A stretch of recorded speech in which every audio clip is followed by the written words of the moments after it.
Thank you very much at magandang araw mga kaibigan. Nagbabalik po ang inyong programa, ang Aksyon Central Luzon Special Edition. Ito po si Sunny Lopez at now meron po tayong one-on-one interview with a very, alam nyo, sikat na celebrity ho to mga kaibigan. Hindi lamang ho dito sa Pilipinas pero sa buong mundo kilala ho siya.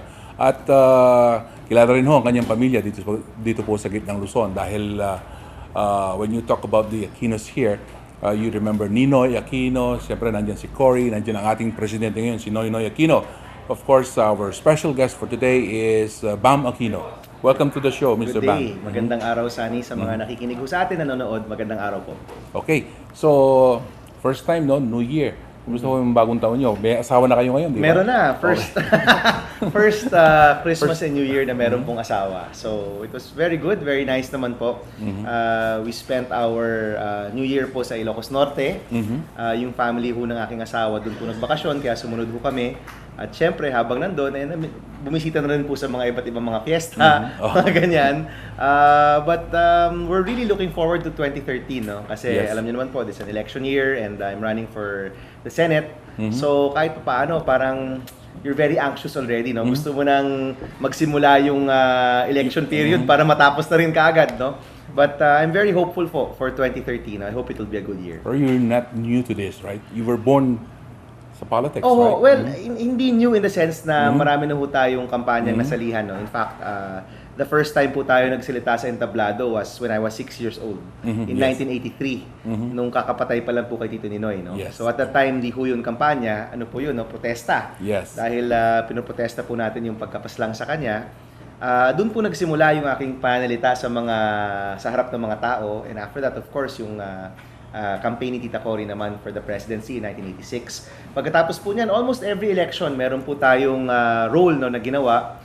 Pero never po tayo yung tumakbo. So I have to say, even though... Behind the scene palagi.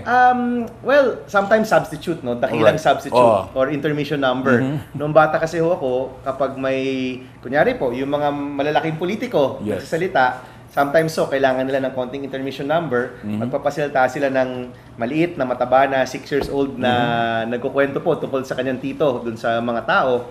So that became my role, no, when I was very young. Eventually, naging behind the scenes tayo, no, nung kampanya po ni Pinoy, I handled this youth campaign. But you would also speak. Magsasalita ka pa rin sa harap ng mga tao, no, dahil may kinakampanya kang naniniwala ka sa isang tao o sa kamag-anak mo and you really want them to win. So, talagang kailangan mo talagang ipagsabi yun sa mga tao and you really have to go in front of the crowds, no, to speak to them. Pero iba pa rin pag ikaw yung kandidato. Iba pa rin talaga. Mas iba yung nervyos. Well, or you still feel it's nervousness, it's anxiousness. Yes. Sometimes ho kasi this is the first time na pag First ikaw cut, yung right? nasa center stage talaga, lahat ng batikos sa'yo, lahat rin ng papuri sa'yo, pero it's different, no? Iba ho siya talaga. And I think it's a learning experience also. No? Pero And, hindi ka naman nahuli tungkol sa kabataan, di ba? All your life, nandiyan ka sa mga kabataan. You Opo. work with them. Opo. But working with the youth and of course, no, in the past few years, no, nagtatrabaho po tayo sa mga mahihirap na komunidad. Yes. Wala ho kasing kukontra sa'yo dyan eh. When you're supporting young people, mga youth organizations, tumutulong ka sa kanila, wala naman talagang kukontra sa'yo dyan, no? I mean, everybody will wish you the best kasi gumagawa ka ng mabuti para sa bayan. Pag And they know when you're really working, right? Yes, that's right. No? Yung talagang buong-buo yung puso mo at yung loob mo. Even working with poor communities na in the past few years, mga nakatrabaho po natin, mga microfinance organization, mga cooperatives.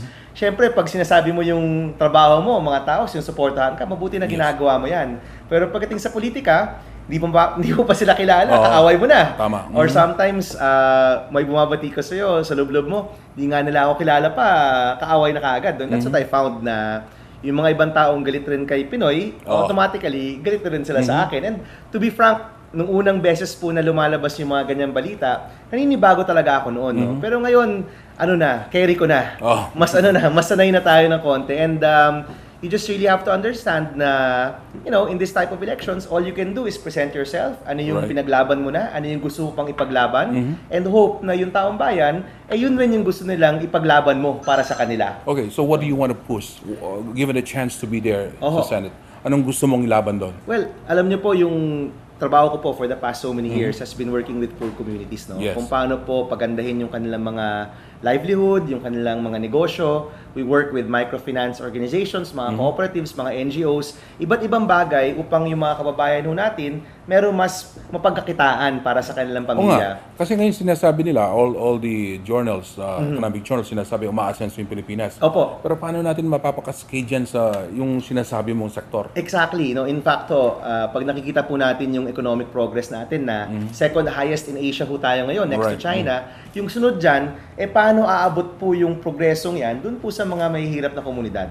It means more jobs. Kailangan mag-translate yung economic progress into more jobs para po sa mga kababayan natin and support for their micro businesses. Yun ho yun kasi kung ang isang Pilipino meron siyang trabahong pwedeng pagkakitaan, sapat po yung sahod, meron dignidad yung trabahong yun, or meron siyang suporta para makapagpatayo siya ng kanyang negosyo, then yung kanilang pamilya mas nagkakaroon ng tsansa na makakuha ng kasaganaan na ninanais po nila. This So is that for the long becomes the term. goal. This is for the long-term Well, development of the country. Both short-term and Yes, long-term. long-term, Kasi in the long run, of course, yung mga anak nila mas makapagpupunta sa eskwelahan, mas makakuha ng trabaho. But on the short term, yung trabaho at negosyo, kagad-agad ho, makikita mo talaga na kung maayos yung trabaho, maganda po yung negosyo, meron pong mas marami hong pagkain sa table. Alright. Mas maganda po yung mga appliance sa bahay, mas ligtas po yung kanilang bahay sa mga kalamidad kasi mas maganda po yung mga materyales. Mas malusog. Mas malusog ang mga tao, no? So, definitely, if there is one focus that I will really give focus on or really focus on in governance, it's really the economy, no? Kung paano po yung ating progreso na nakikita po natin ngayon because of the investments coming in, umabot po talaga dun sa mga kababayan natin na talagang nangangailangan in terms of jobs and support for businesses. Yung pangalawang major group naman po na magiging katrabaho rin ho natin is of course the youth, no? Kasi maraming taon rin po tayo nagtrabaho sa National Youth Commission. Right. In fact, marami po sa mga tao yung pagkakakilala nila sa akin ay bilang isang youth leader. So, we will also focus on the youth, no? And specifically po, babalik rin po tayo sa trabaho. Kasi yung pinakamalaking sektor na unemployed po sa ating bayan ay ang youth. So, when you look at the unemployment figures po ng Pilipinas, the largest sector that is unemployed po sa Pilipinas ay mga kabataan. Kahit mag-graduate ka, hindi sigurado na meron kang trabaho. Ngayon po, masaklap po yan. Isipin mo, 4 na taon ka mag-aaral, yung mga magulang mo nag-ipon, baka nag-part-time job ka pa. O nautang. O umutang ka pa. Only to find out, wala kang trabaho pa rin kahit pag-graduate mo. So napakasaklap po niyan, and that's really something that we need to focus on. No? How do we create better job matching sa mga kabataan ho natin, tsaka sa mga industriya? How do we translate the economic progress, yung economic growth po na sinasabi ho natin, into actual jobs ng mga kabataan? No? You know, I was talking to one Undersecretary of the Foreign Affairs. No? Opo. Sinasabi niya, mas gusto raw ni Pinoy, everybody is given, every ambassador, merong order, na wag sila maghanap ng jobs abroad, pero maghanap sila ng negosyo na dadalhin sa Pilipinas. That's definitely something na hinahanap po ng marami sa mga kababayan ho natin, no? I think yung pagkakaroon ho ng OFWs, that's gonna stay with us for some time. Yes, for some Kasi time. napakalaking bagay po niyan sa ating ekonomiya. Daming perang pinapasok niyan. Maraming pera, marami hong opportunities po abroad. No? Ang importante ho ay yung opportunities po abroad, dapat nagkakaroon din ng opportunities dito. Kasi recently po I was in Taiwan, no? Bumisita po ako sa mga factory workers doon.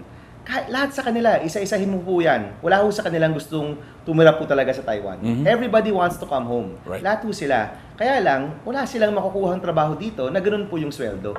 So, the job is to support our countrymen na nasa abroad nagtatrabaho dahil sila po ay napakalaking bagay po sa kanilang mga pamilya at sa ating bayan. Pero pangalawa, siguraduhin na yung next generation or kung meron human silang babalik, sana makuha po nila yung same opportunities po dito na hindi na sila kailangan umalis pa. Yung wala nang paghiwalay ng pamilya. Because one big sacrifice yan, di ba? Opo. In fact, iyakan nga ho kami nung sa Taiwan, no? Kasi, napakahirap po talaga to leave your loved ones, no? And in fact, my wife, no, nung girlfriend ko pa siya, she worked abroad for a while, no? For a year, no? So, alam ko rin ho yung pakiramdam na yung minamahal mo sa buhay, wala dito.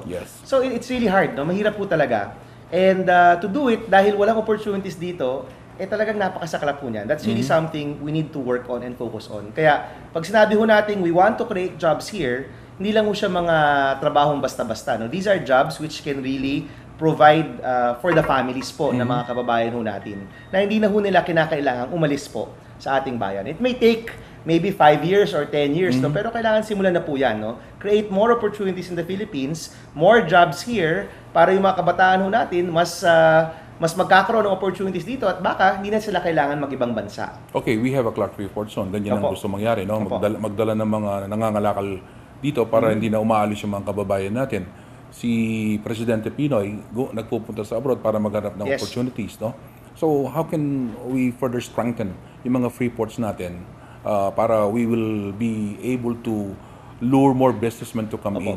Well, actually, very recently rin nga po, I was a guest of honor. No? There were these 2 factories that opened up, no, in a eco zone in Laguna. At doon po, kausap po natin yung mga businessmen po doon. Simple lang naman ho yung hinihiling nila. No? Unang-una, level playing field. Yes. Fair. Fair ho yung pagtrato po sa kanila. Hindi naman po yung tipo na kailangan lahat na ibigay mo sa mga dayuhan para lang po pumunta sila dito. Pero fair, di ba? Yung binibigay mo sa isa, kailangan binibigay mo rin dun sa isa. Right. So I think that goes back to good governance. Yes. And I think kung meron po mga pagtaas ng investment sa ating bayan, I think you can really relate it to the good governance of this administration. Yes. No? Dahil mas maayos po yung pamamalakad, mas kumukonti po yung corruption po natin, mas bukas sa kalooban ng mga dayuhan na mag-invest po sa Pilipinas. And it's happening, right? It's happening already. In fact, we are one step below investment grade. Already, no? Within the term of Pinoy, the Philippines will become investment grade. I mean, ano ho yan? That's unheard of in the past 10 years, no? So, pag nangyari ho yan, rarami po yung mga mag-i-invest dito. Right. Hinahanap po nila level playing field. Hinahanap rin po nila skilled workforce. Right, which we have. Which, well, to be frank, we have Educated. good ingredients. Yes. Pero yung skills po na hinahanap nila, sometimes hindi po nagmamatch. I'll give you an example.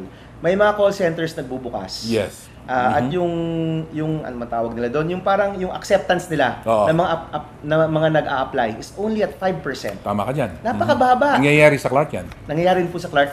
Isipin nyo, 95% ng mga nag-a-apply, hindi po nakukuha. Right. Even though, lahat ng 95% na yan, marunong naman mag-Ingles. Right. Baka kulang lang ho ng konting training. So there is still a problem in terms of the job matching with the skills. No? So ang tanong ho dyan, I think they're predicting over 600,000 jobs in the call center, in the BPO industry, no, in the next 3 or 4 years. Meron ba tayong 600,000 na skilled workforce na pwedeng pumasok dyan? Ang tingin ko po, kulang pa. Okay. Hindi tayo aabot sa 600,000. So, we need to focus on training Pero our Filipinos are workforce. trainable naman eh. Very trainable. We're the most trainable, I think, in the world. In Yes. fact, ang Pilipino po, magaling, matalino, masipag. Yung sinasabi na yung mga Pilipino papetiks-petiks, hindi po totoo yan. O mga Pilipino hindi po magagaling, hindi po totoo yan. O tamad, hindi po totoo yan. Filipinos make the best workers, the best managers in the world. No? We just need to, kumbaga, i-rationalize ho natin ano ba yung mga jobs na mabubukas, ano ba yung mga skills na kinakailangan, at paano po natin pwedeng ipagtugma po yun. Tama yan.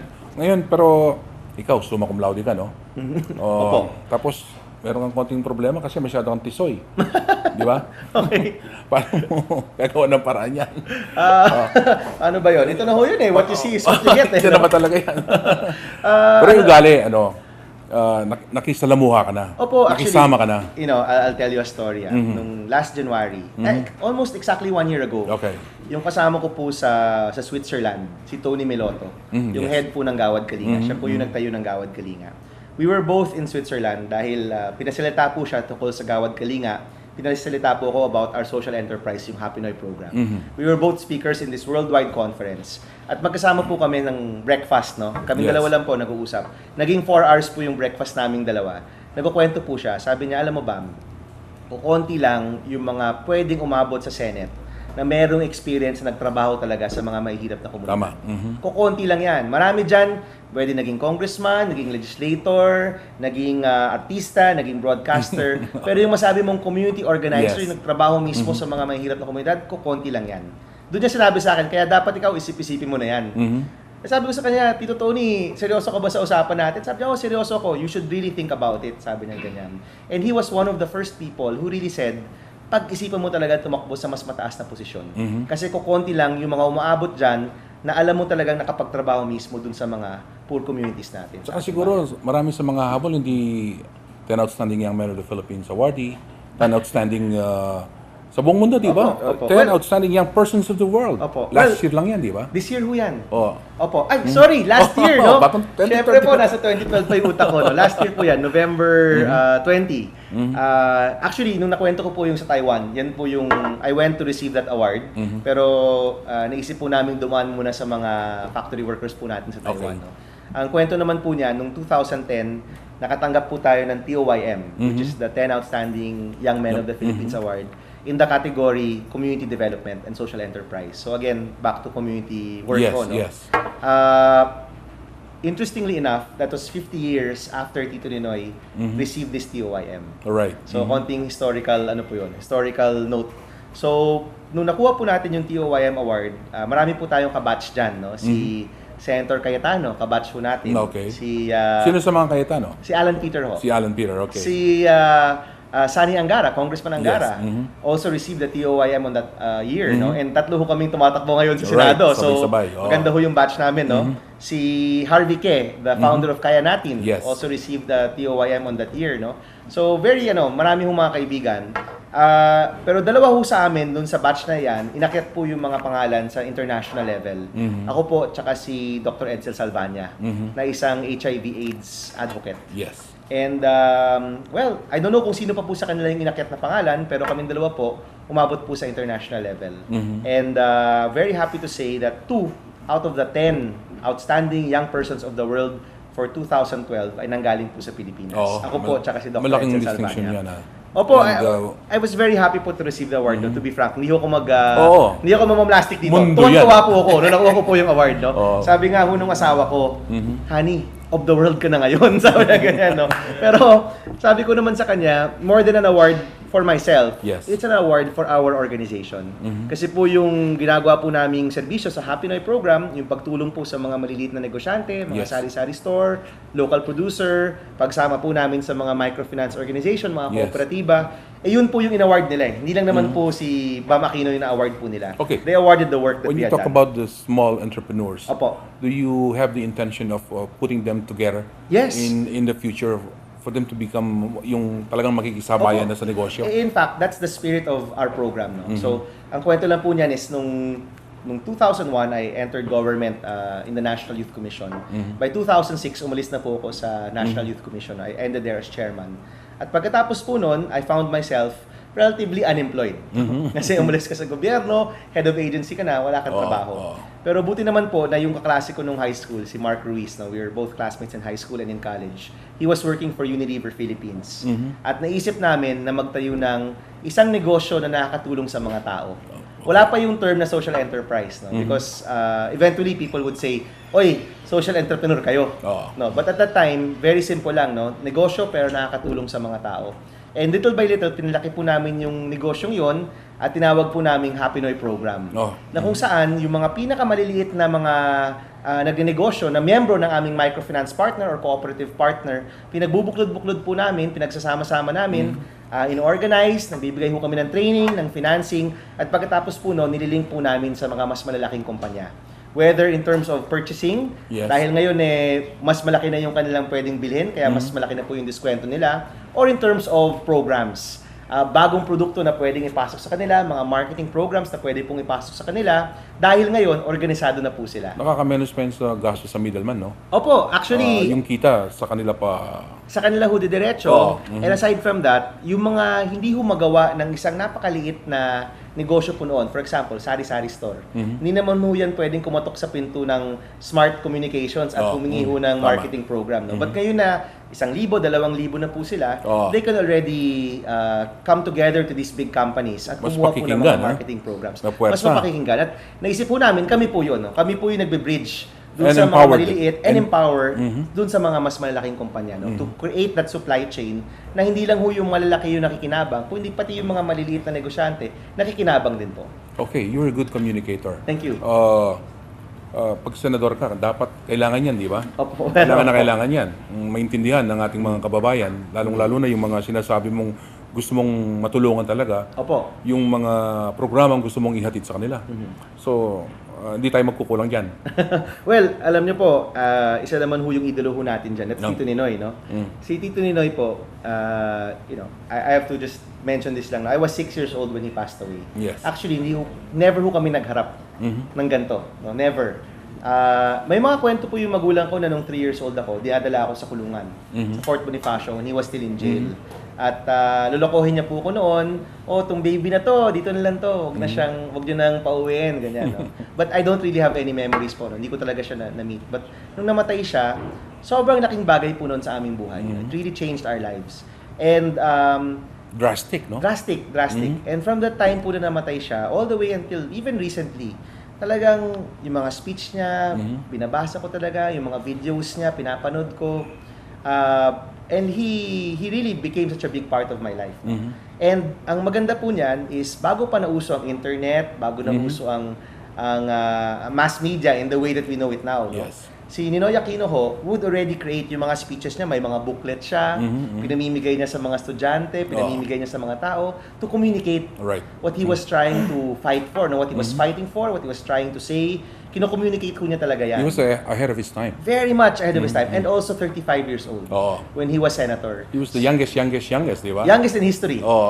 Dahil po sa kanya na iba na po yung rules eh. So he will always be the youngest in history. No? But even then, he knew how important it was. Kung gaano ka-importante po na talagang i-communicate ang pinaglalaban mo dun sa tao mismo at naiintindihan nila ano ba yung mga pinaglalaban ko para sa inyo. Para tulong-tulong tayo dito. Hindi lang yung may mga senador na parang napakalayo nila sa mga tao. No? He really made it an effort na talagang lahat ng mga tao alam talaga yung mga pinaglalaban at mga advokasya po niya.